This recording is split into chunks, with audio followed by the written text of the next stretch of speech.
How to delete account on ESPN Fantasy Sports. Hi guys, it's Mikran from Earning Basics. Today I am going to guide you how to delete account on ESPN Fantasy Sports.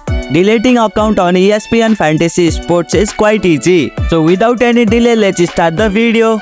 Open the ESPN Fantasy Sports app. Launch the app on your mobile device.